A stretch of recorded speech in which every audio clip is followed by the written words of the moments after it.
way of letting out their opinion, or do you think it's just abstract foolishness? Well, regarding the Orome women, I could remember I did a post on Sahara Reporter regarding that protest, and I was very, very sarcastic about it, and I was almost trending due to that I saw it sarcasm. And it's sad that even at this point in our life, our youth doesn't even understand what they call sarcasm. They don't. Not to now expatiate it into irony of what is happening. The women, every individual have rights to protest. Even in your immediate family, there are what they call liquid protest. You might just need something from your parents, and you are ill, or you don't want to eat because you are looking at eating something else. So they have right to protest. But at this age and time, is that the kind of protest we should be going out for? That is the baseline. Is that the kind of protest that non-indigent, in quote, non-indigent, take over your land, take over your waking up and your sleeping, in the aspect that you wake up too early, you are dead. You get home late, you are dead. You walk on the road, you are dead, or you are missing. So, do we have a government?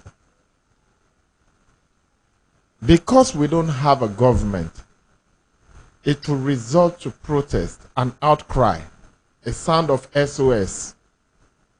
And that is what the Uromi women did. And the women are so powerful, according to history.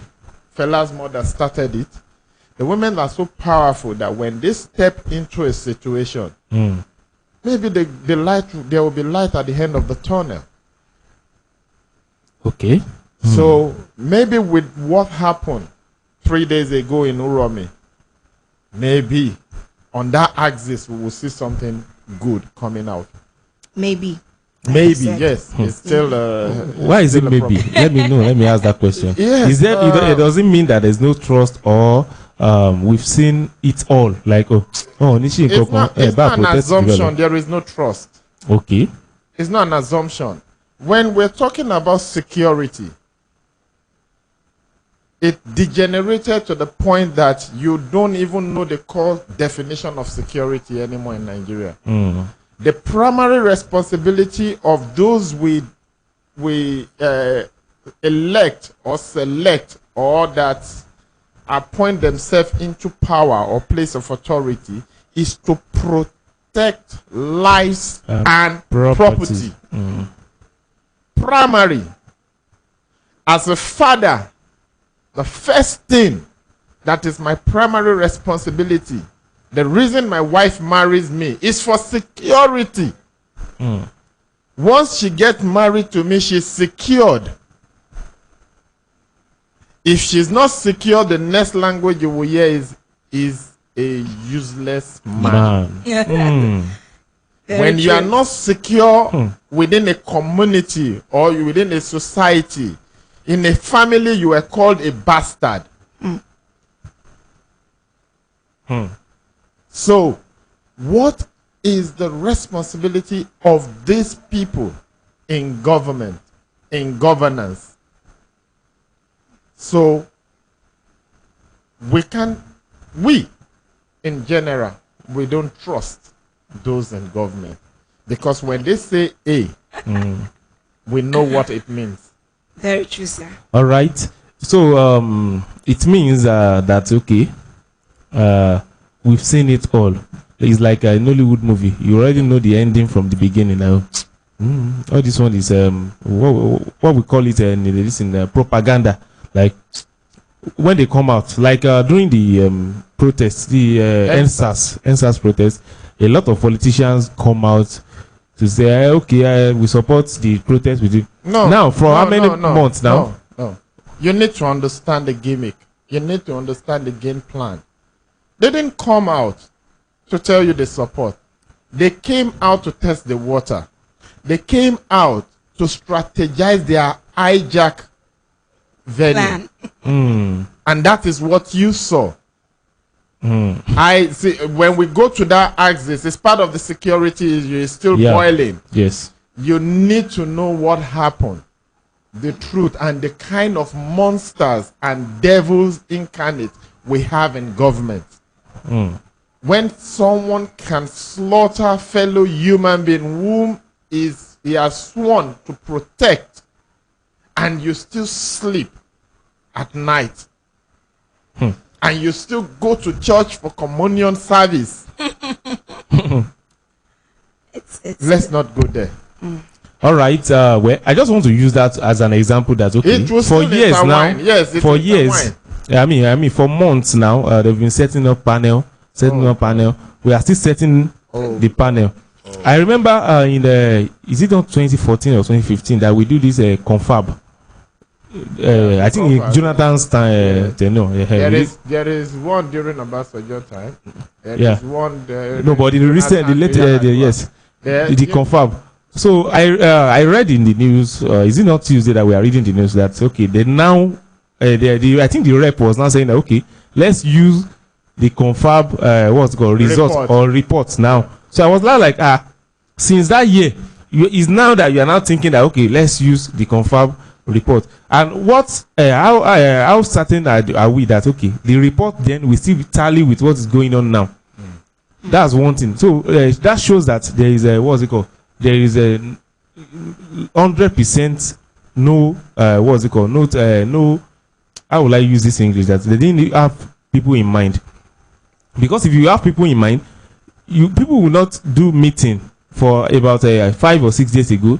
It's not now. We are now thinking that, and even saying that they want to use it doesn't mean they are going in depth. Because we read that by June now they will do another. They will do constitutional review or something. Okay, let me cut you short, presenter. Let me cut you short from with this digression and how it hits it straight. They are coming up 8 years after to use the confab result. Yeah. To see into what is happening now in 2021. The same way, during a pandemic and universal economic downturn, all the Nigerian communication agency can think of is linking national ID with SIM card. I'm privileged to have traveled far and wide. There is no country I get to that you enroll anybody, that enrolls any alien, that's non-immigrant, that enrolls any alien into their data bank, their national data bank ID. That is to tell you that we have people that are thinking within their own vacuum. Reality is 800 years ago from them. So they are living in some. Let me ask you, this will shock you. In 2013, what kind of phone were you using? I can't.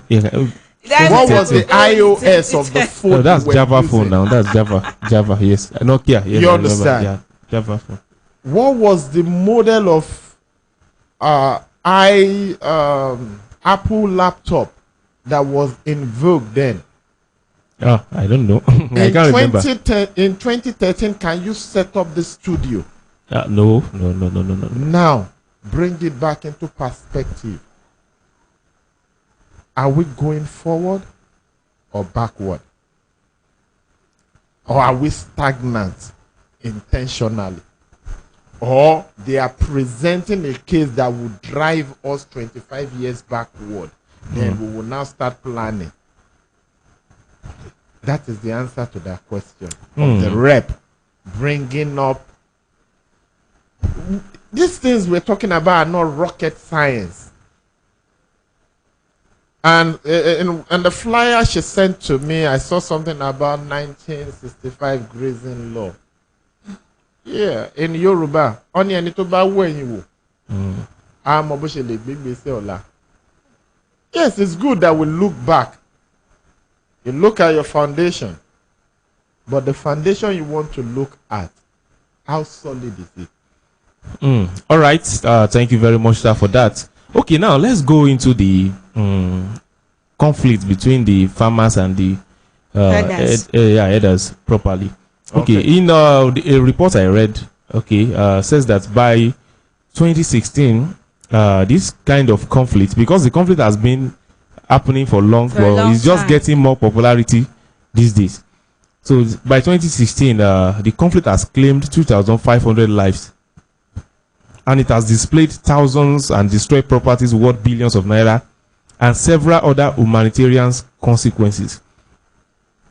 Now, if this has been happening from by 2016, I mean, since it has been happening before 2016, but by 2016 that this this report was drawn, this has coming out.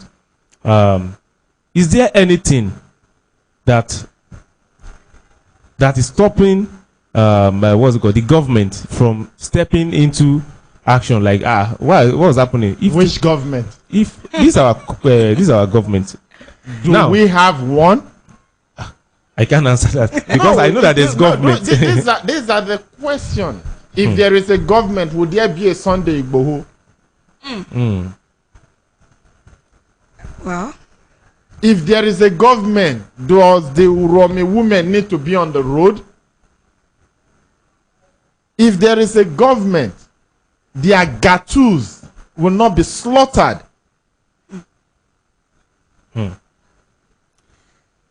Do we have a government?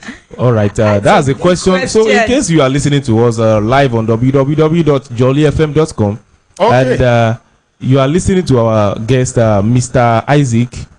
Yes, Mr. Isaac Adeola. Yes, Mr. Isaac, we are talking about the clash between the farmers. We call it farmers versus the herdsmen.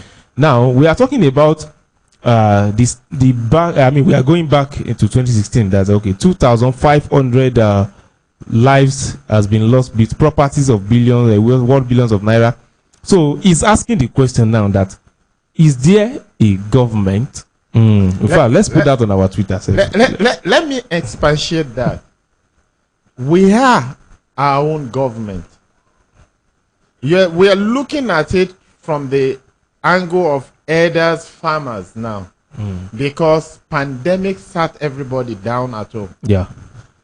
If we don't farm, we won't eat. There is no importation. Worldwide, nobody is even thinking of exporting the little they have. Coupled with the climate change effects on farming, on agroeconomy, yet we are supposed to relax back on our farm, plant, harvest, distribute. But the farmers can't do that. And that was what brings about, do we have a government? During the pandemic, let me just even bring it back to Lagos. I am a government on my own. I provide my power. I provide my water. I provide my security. In fact, if I have the wherewithal, I will construct my road. And someone, somewhere, will come up and said, I need to be taxed. Is there a government? The farmers' herders issue has been from generation go. Cain and Abel. Cain and Abel. Okay. That's you didn't think it towards that line? I didn't do. Cain and Abel. You tilled the ground. Look at what came out. Go through the biblical era. You will see the issue of the farmer's herder. Christian, Muslim acrimony was just like the farmer's herder. Isaac and Ishmael.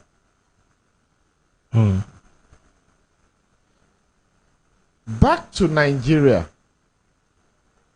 Okay, let me have that analogy. Who are headers? Even Christ says, I am the good shepherd.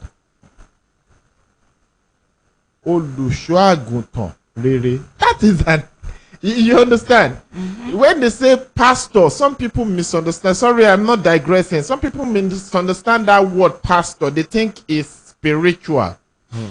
A pastor, from a bushman thinking, is someone that takes care of a pastorage, flocks of heads.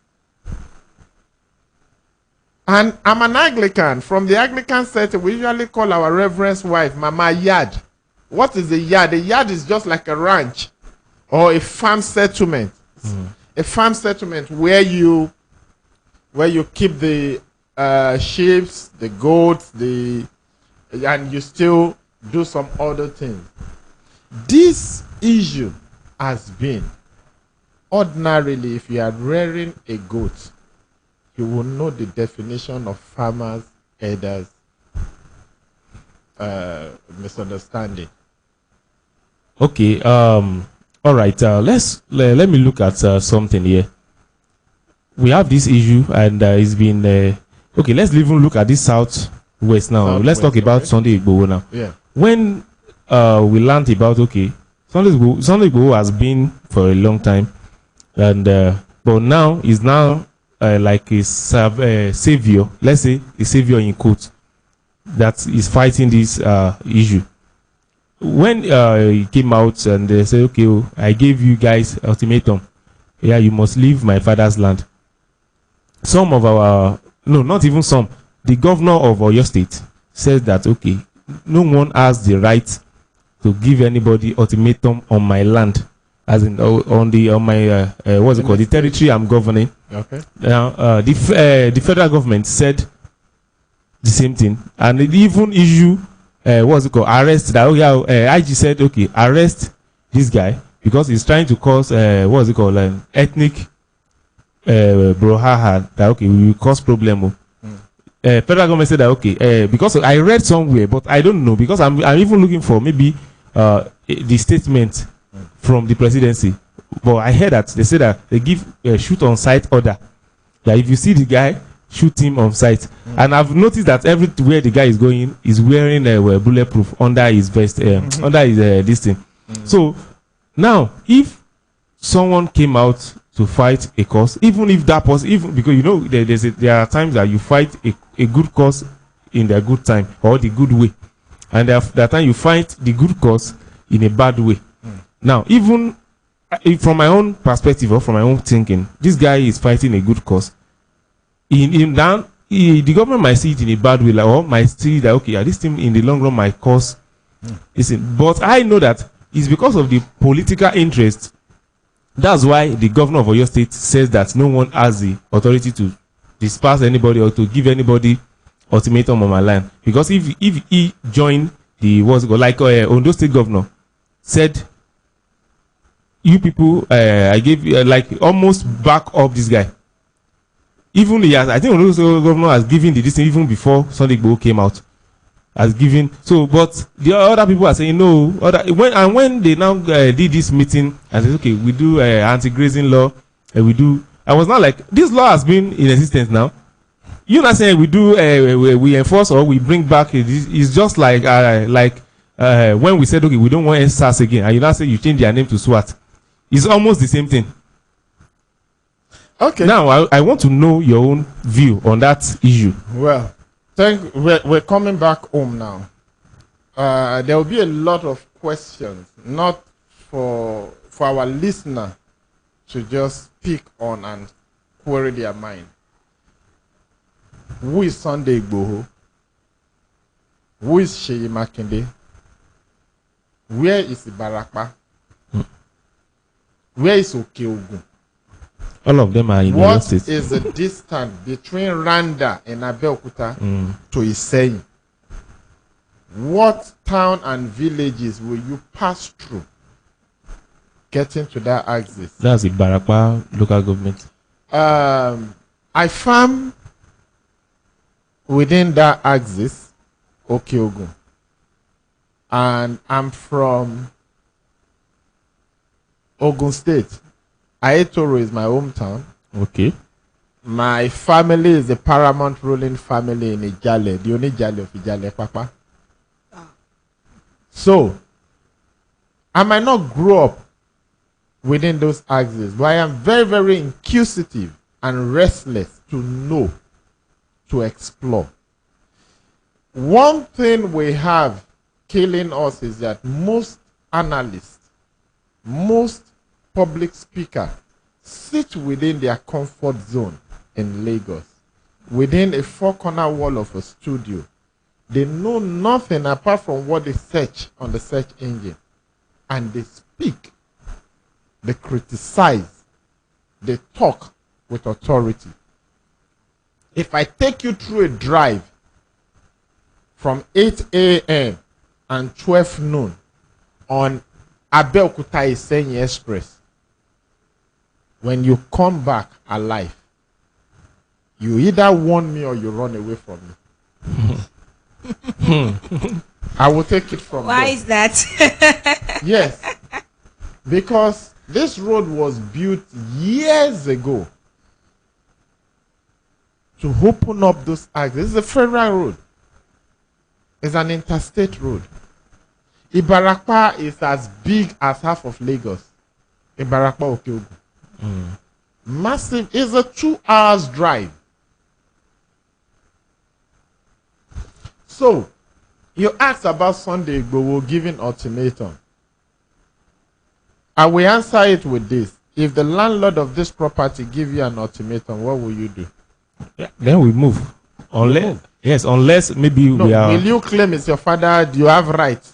No, he's not my father. In the structure of this country, state government issues CFOs. Yeah. Families, community owns land. Federal government holds no land.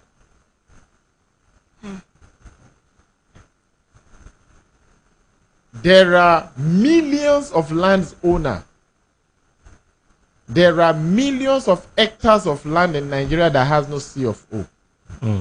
That is not even gazetted yet. Yet there is what we have government reserve. There is what we call community or family lands. In fact, there are lands belonging to gods. The gods of the land. Ani Leusha. Igboru. So, when you come to this context, Ibarapa, Adeogun, Igangan, Lanlate, Igboora. Maya, Igboora, Ìsẹ́yìn. Okeho, Epakpo. These people, the bona fide indigents, Land. have been living with Fulanis, accommodating them, relate with them, intermarry sometimes. What degenerates into eviction and warning?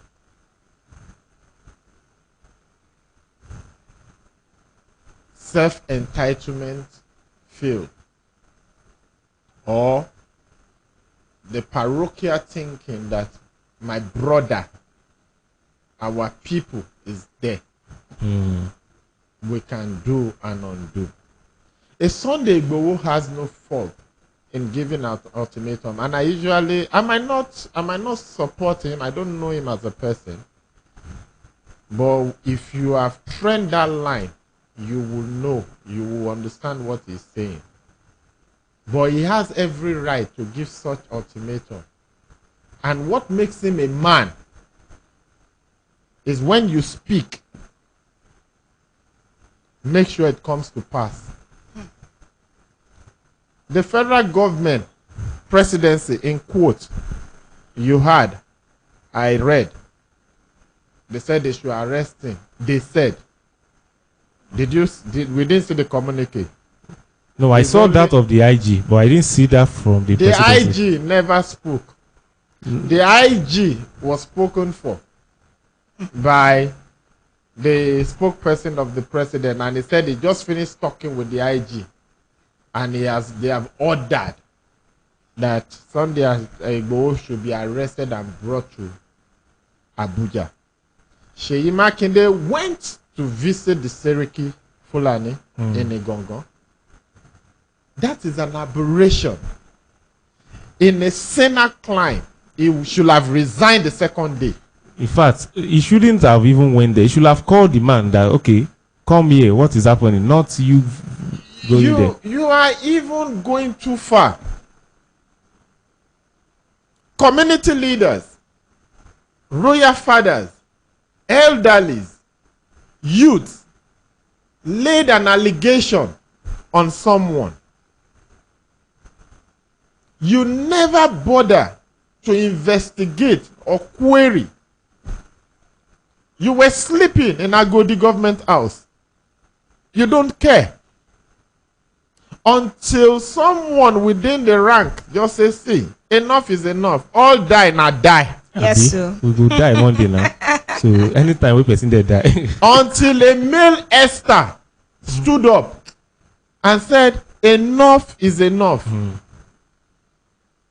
You, Seriki, I'm giving you, even went for a meeting.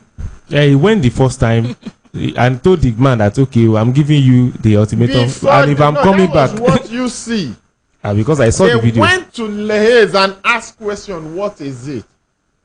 But because of the feel of authority and superiority they feel in their blood, the query, and even called the DPO in right there before Sunday go. There Sunday one be by you, and Sunday collected the phone and he said, DPO, call the DPO saying, and he gave it back. That is the effrontery and the boldness. Yes, the boldness the Seriki has. Calling, just imagine that your maid servant is calling police for you. Your own maid servant. Okay, that erupted and angered Igboho, and they said, okay, we are not even negotiating. We don't want to just leave our land. In 7 days, I'm giving you a 7 days grace. What should the governor do? If we have a government, you know that is coming back now. If we have a government, what should the governor do? The governor didn't do anything. He went silent. Silence means so much. A whole lot. And 3 days after Sunday, no, after Sunday go, I've met up with his threat, whatever we call it, and visited the Gongon and chased the same Seriki Fulani that said they won't leave, and chased them out. No, 3 days after the first visit, and there was some damages and stuff like that. The governor left Ibadan to Ibarakpa, to Igongon, and sat down in the palace of the Seriki. A foreigner with a palace. In your land. These guys don't even know the states they come from in Nigeria. Yeah. So maybe they are not even in Nigeria. God bless you. And the governor sat down and he was even pampering his emotions. No, they do yourself. Joli FM with Sabi Ginger.